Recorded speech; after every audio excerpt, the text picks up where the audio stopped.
Thanks for watching BVR TV news. గ్రామ పంచాయతీలో ఉన్నటువంటి తీర్మానాల బుక్ మిస్సింగ్. మీరు ఎక్కడైనా విన్నారా? జనగామ జిల్లా రఘునాథ్పల్లి మండలానికి సంబంధించినటువంటి కోమల అనే విలేజ్లో ఈ ఘటన జరిగింది. వాస్తవానికి ఇంత పెద్ద ఫ్రాడ్, ఈ ఫ్రాడ్కి బాధ్యులు ఎవరు? దీని గురించి చర్చించడానికి ఈరోజు ఈ కోమల విలేజ్ సంబంధించినటువంటి స్థానికులు ఇక్కడనే ఉన్నారు. వీరి నుంచి కొంత ఇన్ఫర్మేషన్ అడుగుదాం. సార్, అసలు ఏం జరిగింది? గత కొంతకాలంగా కోమల్ల గ్రామంలో తీర్మానాల పుస్తకము మాయమైందన్న విషయము ఇప్పుడిప్పుడే బయటపడుతుంది. అది మేము క్షుణ్ణంగా తెలుసుకుంటూ జరిగింది ఏందంటే, ఆర్టీఐ చట్టం కింద గ్రామ సెక్రటరీకి మహేందర్ అనే సెక్రటరీ గారు వచ్చారు. వారికి ఆర్టీఐ చట్టం కింద అప్లికేషన్ పెట్టారు కొందరు. పెట్టిన క్రమంలో వారు తీర్మానాల మినిట్ బుక్లో పొందుపరిచినటువంటి అంశాలు ఏవైతే ఉన్నాయో 2013 నుంచి 18 వరకు ప్రతి ఒక్క గ్రామ సభలో చర్చించిన అంశాలు, సమస్యలు కానీ అభివృద్ధి విషయాలు కానీ ప్రతి ఒక్క అంశాలు ఆ మినిట్ బుక్లో ఎంట్రీ చేస్తారు. అలాంటి ఎంట్రీ చేసిన పుస్తకం ఆధారం బట్టి నిధులు ఆటోమేటిక్గా గ్రామ పంచాయతీలో నిధులు సమకూర్చి డెవలప్మెంట్ విషయంలో వాళ్ళు పొందుపరిచి డెవలప్మెంట్ యాక్టివిటీస్ చేపిస్తారు.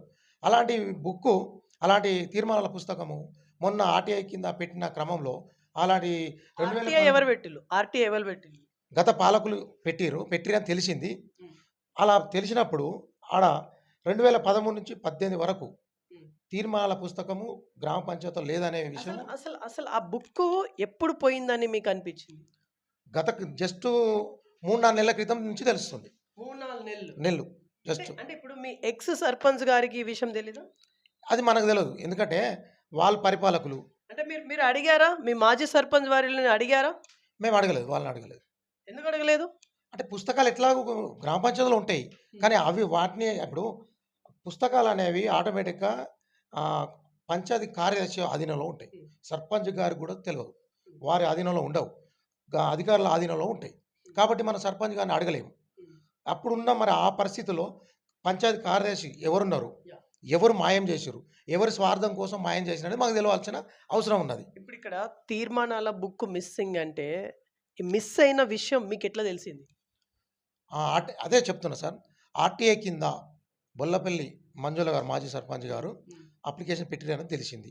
వారు మాజీ సర్పంచ్, ఎక్స్ సర్పంచ్ మంజుల గారు ఆర్టీఐ కింద 2013 నుంచి 18 వరకు తీర్మానాల కాపీలు ఆర్టీఐ కింద ఇవ్వాలని చెప్పి పెడితే, అప్పుడున్న రీసెంట్లీ మహేందర్ అనే సెక్రటరీ గారు వచ్చారు. వారికి అప్లికేషన్ పెడితే వారి ద్వారా సెక్రటరీ గారు అలాంటి 2010 నుంచి 18 వరకు మినిట్ బుక్కులు అందుబాటులో లేవని, గ్రామ పంచాయతీలో లేవని వారు చెప్పడం జరిగింది. ఆర్టీఐ కింద వాళ్ళు ఇవ్వడం జరిగింది. దాన్ని బట్టి మనకు గ్రామ పంచాయతీలో తెలుస్తుంది. ఓకే, యాక్చువల్లీ తీర్మానాల బుక్ అంటే అందులో ఏమేమి ఉంటాయి జనరల్గా? అయితే గ్రామానికి సంబంధించిన సమస్యలు, అభివృద్ధి విషయాలు ప్రతి ఒక్కటి గ్రామ పంచాయతీ మినిట్ బుక్లో పొందుపరుస్తారు.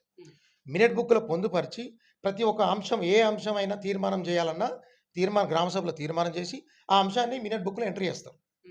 ఎంటర్ చేసి ఏ నిధులు స్టేట్ గవర్నమెంట్ నిధులైనా, సెంట్రల్ గవర్నమెంట్ నిధులైనా, పంచాయతీ రాజ్ నిధులైనా ప్రతి ఒక్కటి అందులో ఎంటర్ చేసి దాన్ని బట్టి అభివృద్ధి కార్యక్రమాలు చేపడతారు. ఈ విధంగా తెలిసినప్పుడు మరి 2013 నుంచి 18 వరకు నిధులు ఎటుపోయినాయి, దానివల్ల ఎవరి స్వార్థం కోసం ఏం చేశారు, ఆ నిధుల వల్ల గోల్మాల్ అయిన విషయం కూడా ఇప్పుడు ఆ రికార్డు మాయమవడం వల్ల మాకు అనుమానం వస్తుంది. ఓకే, ఇప్పుడు మాజీ సర్పంచ్ గారు మంజుల గారు ఆర్టీఐ వేశారు. ఎవరి మీద వేశారు? సెక్రటరీ, పంచాయతీరాజ్ సెక్రటరీకి ఇచ్చారు. ఓకే, మరి వారు స్పందించి లెటర్ ద్వారా ఇచ్చారని తెలిసింది. మరి దొరికిందా? రికార్డు లేవని వాళ్ళు ఇచ్చారు. రికార్డు లేవని ఇచ్చేసి సెక్రటరీ గారు రికార్డు లేవని వాళ్ళకి ఇచ్చారు. ఇప్పుడు మీరు స్థానికులు. మీ పేరు సార్, పూర్తి పేరు చెప్పండి. నా పేరు బంద Kumaraswamy, X member Komalla. Okay, so ఇప్పుడు మీకు ఎవరి మీద అనుమానం ఉందా? మాకు ఇప్పుడు ఎవరి మీద అనుమానం అని కాదు, అసలు ఎవరు మాయం చేశారు, ఎవరు స్వార్థం కోసం మాయం చేశారు మాకు తెలియాలి. ఇప్పుడు 2013 నెక్స్ట్ మీ స్టెప్ ఏంటిది? నేను ఈ విషయాన్ని మేము పంచాయతీరాజ్ మినిస్టర్ దాకా కూడా తీసుకోవడానికి సిద్ధంగా ఉన్నాం. దాని ద్వారా ఎంక్వైరీ చేయించి సమగ్ర విచారణ చేపట్టి బాధ్యులపై చర్యలు తీసుకోవాలని డిమాండ్ చేస్తున్నాం. ఓకే, మీకు ఎవరి మీద అనుమానం లేదా? అనుమానం అనేది ఏం లేదు మాకు, కానీ ఎవరు చేశారు అనేది మాకు తెలియాలి. దీనివల్ల ఆ రికార్డు మారడం వల్ల నిధులు కూడా గోల్మాల దుర్వినియోగమైన అనేది మాకు అనుమానం వస్తుంది.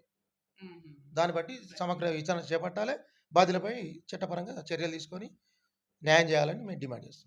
యా చూడొచ్చు ఇది తెలంగాణ రాష్ట్ర వ్యాప్తంగానే ఇది ఒక బిగ్ బర్నింగ్ టాపిక్ గా చూడొచ్చు. ఎందుకంటే తీర్మాన బుక్ మిస్ అవ్వడం అనేది ఇది నిజంగా ఇది ఏ గ్రామ పంచాయతీలో జరగలేదు. ఇది ఫర్ ద ఫస్ట్ టైం అనొచ్చు. వాస్తవానికి ఇంత గోల్మాల్ జరిగిందంటే ఎలాంటి పెద్ద ఫ్రాడ్ దీని వెనకాల జరిగి ఉండొచ్చు. దీని వెనకాల ఎవరి హస్తం ఉందనేది తెలియాల్సిన అవసరం అవుతుంది. చూస్తుండండి BVR TV news. Until then bye, take care.